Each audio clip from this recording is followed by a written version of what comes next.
Cell membrane के बारे में डिस्कस करेंगे। ये लिविंग होती है नेचर में। इसके कंपोनेंट के बारे में पहले देखते हैं कि इसमें ये कंपोनेंट पाए जाते हैं: protein, lipid, carbohydrate. 52% protein, 40% lipid और कार्बोहाइड्रेट 8%। अब इसका ये अपने मॉडल एक तैयार किया है, मॉडल उसके माध्यम से आपको समझा रहे हैं। 1972 में साइंटिस्ट हुए थे सिंगर एंड निकोलसन। उन्होंने ये मॉडल दिया था, इसको हम फ्लूइड मोज़ेक मॉडल भी कहते हैं, जो सिंगर एंड निकोलसन ने प्रपोज किया था 1972 में। इसमें क्या है, ये जो सेल मेम्ब्रेन होती है लाइपोप्रोटीन नेचर की होती है। इसमें लाइपोप्रोटीन का मतलब हो गया लिपिड और प्रोटीन दोनों पाए जाते हैं। बीच में देख रहे होंगे ये लिपिड की बाय लेयर बनी है, इसमें ऊपर और नीचे की ओर लिपिड। ये सेल मेम्ब्रेन का इनर पार्ट है, अंदर की तरफ साइटोप्लाज्म की तरफ, और ये जो पार्ट है ये सेल वॉल की तरफ का अपर पार्ट है। जो बाहर की तरफ जो पार्ट होता है इसमें प्रोटीन पाई जाती है, और अंदर वाला पार्ट उसमें भी प्रोटीन पाई जाती है, और बीच में इसमें भी प्रोटीन होती है। इनका नाम देते हैं, जो बाहर वाली प्रोटीन होती है इनको हम एक्सट्रिंसिक प्रोटीन बोलते हैं। एक्सट्रिंसिक का मतलब जो बाहर की ओर पाई जा रही है, और जो बीच में जो प्रोटीन पाई जाती है उसको इंट्रिंसिक बोलते हैं। ये लिपिड के बीच में धंसी हुई होती है। जो लिपिड होता है ये एक प्रकार से केमिकल कंपाउंड होते हैं, जो जिसमें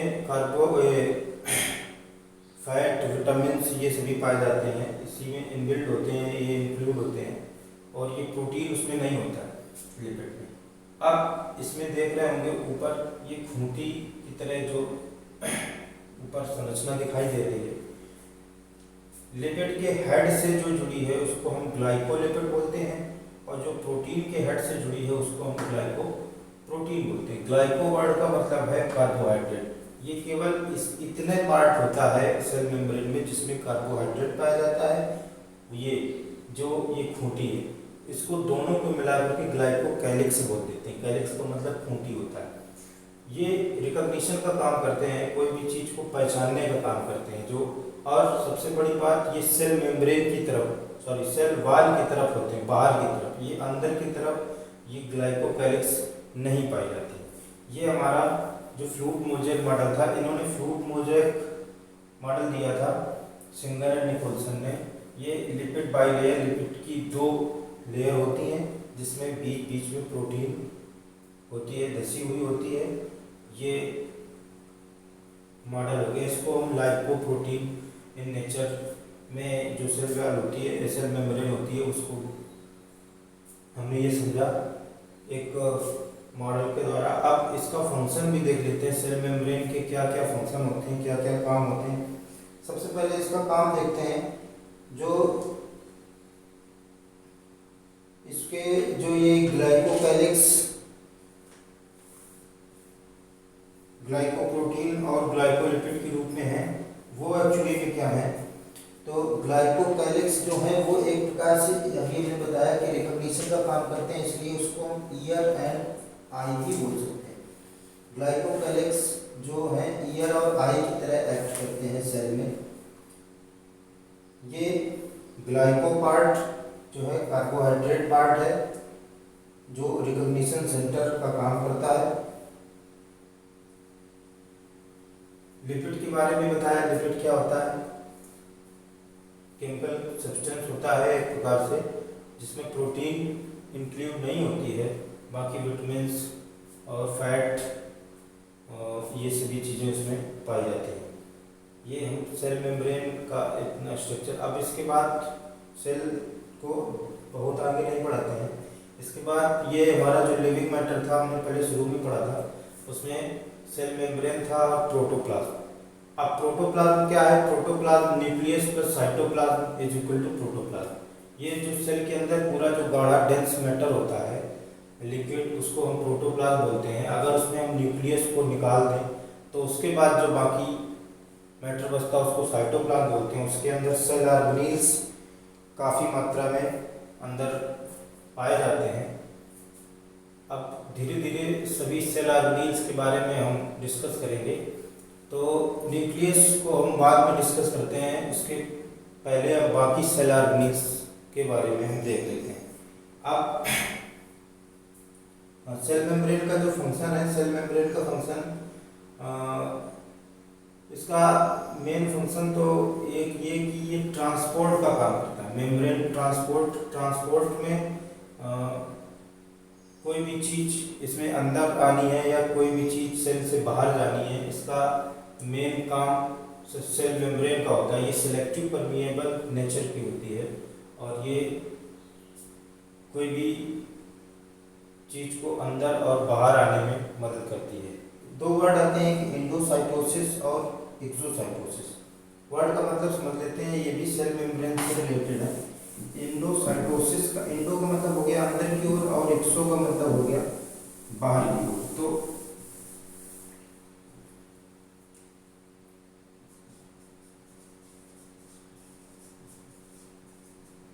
एंडोसाइटोसिस ये इसमें भी दो पार्ट होते हैं। एक होता है पिनोसाइटोसिस, इसका मतलब होता है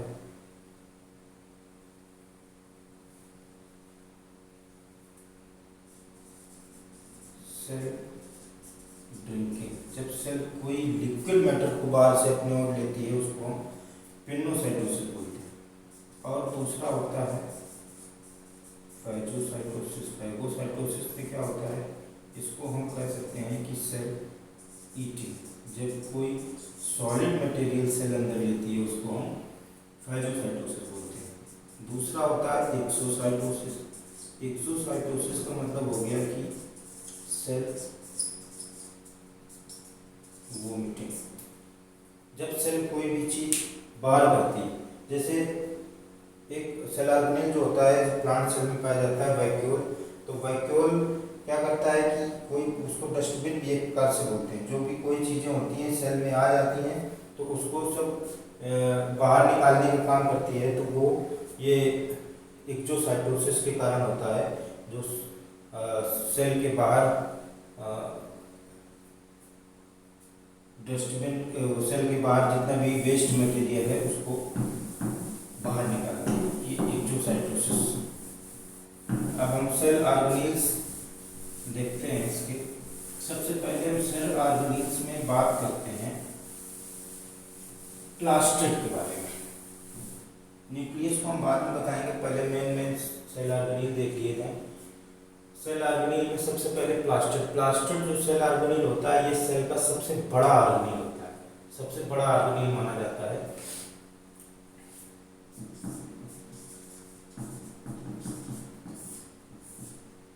अब इसके बारे में थोड़ी मेन चीजें देख लें। सबसे पहले तो ये केवल और केवल प्लांट सेल में प्रेजेंट होता है। ये हम पहले भी बता चुके हैं कि जो प्लास्टिड होते हैं वो प्लांट सेल में प्रेजेंट होते हैं। प्लास्टिड तीन प्रकार के होते हैं।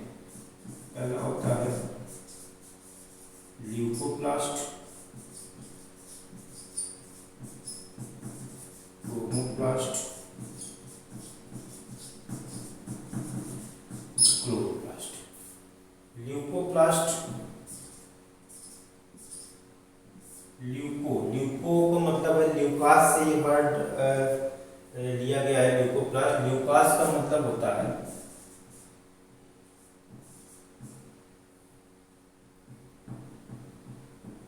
व्हाइट से। ये वर्ड का मतलब होता है व्हाइट, या ये मान लो कि कलरलेस। हमारे प्लांट में जो भी पार्ट कलरलेस होता है, कई प्रकार के प्लांट में पार्ट होते हैं जिसमें कोई भी कलर नहीं पाया जाता है। प्लांट में वो पार्ट जिसमें कोई भी कलर नहीं होता है, जो कलरलेस पार्ट होता है, उसमें ल्यूकोप्लास्ट पाया जाता है। दूसरा, जो प्लांट में कलर्ड पार्ट होता है लेकिन एक्सेप्ट ग्रीन को छोड़ करके जो भी कलर्ड पार्ट होता है उसमें क्रोमोप्लास्ट। क्रोमा का मतलब भी होता है कलर से। और तीसरा आता है क्लोरोप्लास्ट। क्लोरोप्लास्ट का मतलब जो भी ग्रीन प्लांट होते हैं, जो ग्रीन पार्ट होता है प्लांट में, वो क्लोरोप्लास्ट के कारण होता है। अब ल्यूकोप्लास्ट जो भी वाइट पार्ट होता है उसको हम ल्यूकोप्लास्ट बोलते हैं। अब इसमें हम आगे स्टडी करते हैं कि जैसे कि क्रोमोप्लास्ट जितने भी प्लांट में जितने भी जैसे फल हो गए या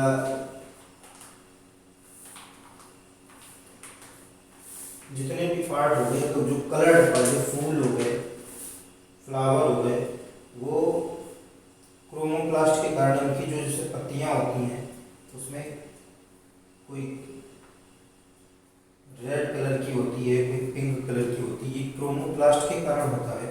अगर वाइट कलर का कोई पार्ट है तो वो ल्यूकोप्लास्ट के कारण, और जो ग्रीन कलर का पार्ट है वो क्लोरोप्लास्ट के कारण। तो ल्यूकोप्लास्ट में इसमें और थोड़ी एक चीज़ देख लेते हैं कि देखो इसमें फूड जो स्टोरेज होता है, फूड स्टोरेज होता है वो 3 प्रकार से फूड स्टोरेज होता है। एमाइलोप्लास्ट जो ल्यूकोप्लास्ट में आ जाता है, कलरलेस है, एमाइलोप्लास्ट, प्रोटीनोप्लास्ट और एलायोप्लास्ट। एमाइलोप्लास्ट का मतलब हो गया जितना भी कार्बोहाइड्रेट स्टोरेज होता है वो एमाइलोप्लास्ट के अंतर्गत स्टोरेज होता है।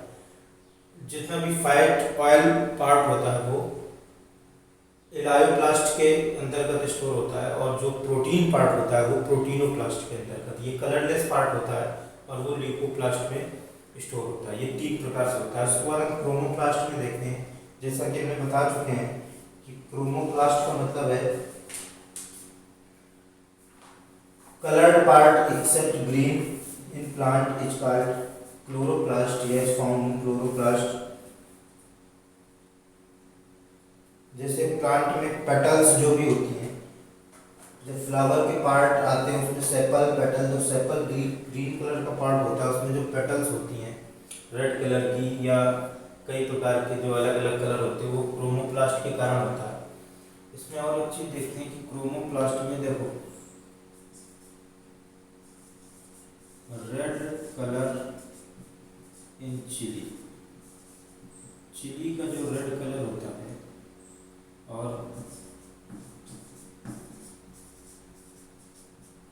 रेड कलर इन टोमेटो, ये इसमें पिगमेंट पाए जाते हैं जिसके कारण ये कलर होता है।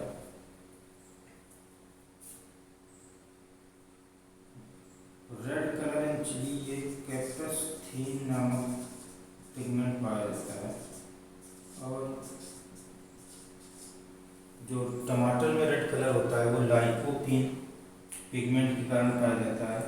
या फ्लावर में जो भी पत्तियां होती हैं रेड कलर की, अगर कोई पत्ती है जो पेटल है,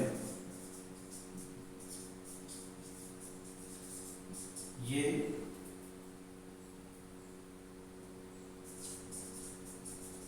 एंथोसाइनिन के कारण होता है। ये भी एक प्रकार से पिगमेंट पाया जाता है। क्रोमोप्लास्ट है, जैसे क्लोरोप्लास्ट का भी इसके बारे में आगे देखेंगे। इसका जो पिगमेंट होता है क्लोरोफिल, जिसके कारण से हरा कलर जो पत्तियों में पाया जाता है, इनमें अलग अलग है। लाइकोपीन के कारण टमाटर लाल होता है, कैप्साइसिन इसमें और भी 2-3 पाए जाते हैं। कैप्साइसिन जो मेन है इसके कारण रेड कलर चिली का होता है, एंथोसाइनिन के कारण पेटल का रेड कलर होता है। जो रेड एल्गी या ब्लू ग्रीन एल्गी भी पाए जाते हैं,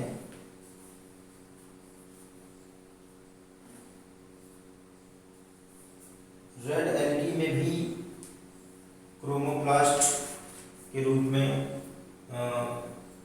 रोडोइरिथ्रिन नाम का ऐसे पिगमेंट पाया जाता है। अब हम क्लोरोप्लास्ट के बारे में आगे पढ़ते हैं। जो मेन है ये ल्यूकोप्लास्ट और क्रोमोप्लास्ट दोनों थे।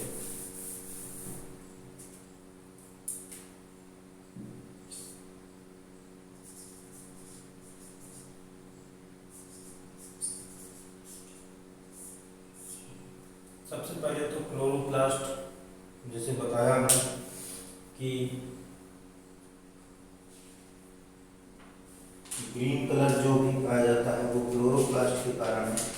क्लोरोप्लास्ट को हम किचन ऑफ द सेल भी कहते हैं, क्योंकि इसी में फोटोसिंथेसिस की क्रिया होती है इस पत्तियों में, और ये खाना बनाने का काम भी करता है, इसलिए इसको हम किचन ऑफ द सेल भी बोलते हैं। एक सेल में लगभग नॉर्मल 40 से 50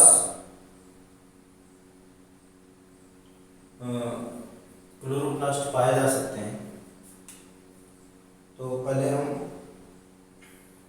इसका स्ट्रक्चर देख लेते हैं। डबल मेम्ब्रेनस स्ट्रक्चर होता है, ये शेप में लगभग ओवल शेप में भी हो सकता है, राउंड शेप में भी होता है।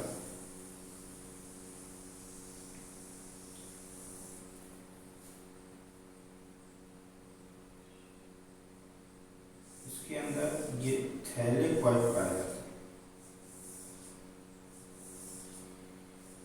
ये डिस्क शेप में होते हैं थैलेकॉइड। ये लगभग एक साथ ऐसे बंच में पाए जाते हैं, बंडल में पाए जाते हैं।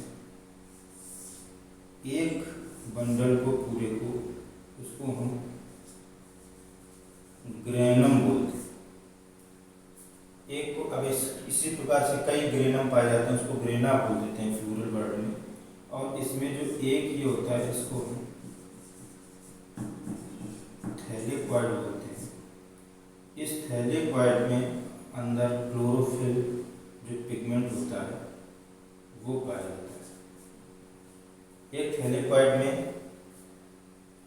6-7 क्लोरोफिल पिगमेंट के रूप में पाए जाते हैं, और इसमें राइबोसोम भी पाया जाता है इसके अंदर। ये जो सेल ऑर्गेनील है, इस सेल ऑर्गेनील के अंदर पाया जाता है राइबोसोम। माइटोकॉन्ड्रिया में भी पाया जाता है, और इसमें डीएनए भी पाया जाता है। और इसके बाद इसमें मैट्रिक्स ये भरा होता है लिक्विड मटेरियल।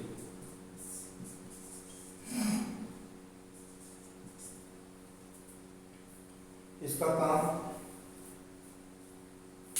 ये डबल मेम्ब्रेनस जो स्ट्रक्चर होते हैं, राइबोसोम 70S प्रकार का राइबोसोम इसमें पाया जाता है, और माइटोकॉन्ड्रिया में भी ऐसे पाया जाता है। ये ग्रेनम जो है, इसमें एक थैलेकॉइड होता है, थैलेकॉइड में क्लोरोफिल होता है। ये एक प्रकार से पूरी डबल मेम्ब्रेनस होता है, एक और मेम्ब्रेन बनाने की। तो ये क्लोरोप्लास्ट की से स्ट्रक्चर हो गया। इसमें डीएनए भी पाया जाता है, और इसमें ग्रीन कलर से थैलेकॉइड में पिगमेंट पाए जाते हैं। तो पूरे एक ग्रेनम में कई पिगमेंट, लगभग 300 के आसपास पिगमेंट होते हैं। और क्लोरोफिल के कारण ही पत्तियां क्या होती हैं, हरी दिखाई देती हैं, क्योंकि उस क्लोरोप्लास्ट में क्लोरोफिल होती है, पत्तियों में क्लोरोप्लास्ट होता है। तो अब इसका काम क्या होता है, इसमें क्लोरोफिल जो है ये फोटोसिंथेसिस का काम करता है, पौधों में भोजन बनाने के लिए काम आता है। और मेन काम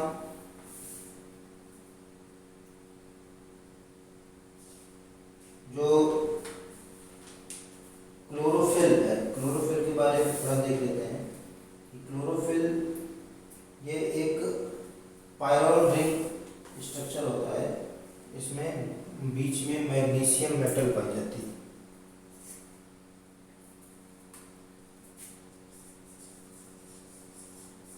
क्लोरोफिल जो पिगमेंट होता है, ये मैंने याद करने वाली बात है कि इसमें जो एक रिंग स्ट्रक्चर होता है रिंग के प्रकार का, उसमें बीच में मैग्नीशियम मेटल पाई जाती है, जिससे ये चारों तरफ ऐसे जुड़े होते हैं, ये क्लोरोफिल बनाता है। तो ये क्लोरोप्लास्ट के बारे में बात खत्म हुई। अब इसके बाद आगे माइटोकॉन्ड्रिया जो मेन सेल ऑर्गेनील है उसके बारे में फिर बात करेंगे अगली वीडियो में, माइटोकॉन्ड्रिया और न्यूक्लियस के बारे में। और जो छोटे छोटे हैं और भी सेल ऑर्गेनील्स, राइबोसोम। तो राइबोसोम का काम देख लो, राइबोसोम प्रोटीन सिंथेसिस का काम करता है, इसको प्रोटीन की फैक्ट्री भी बोलते हैं प्रोटीन सिंथेसिस के लिए।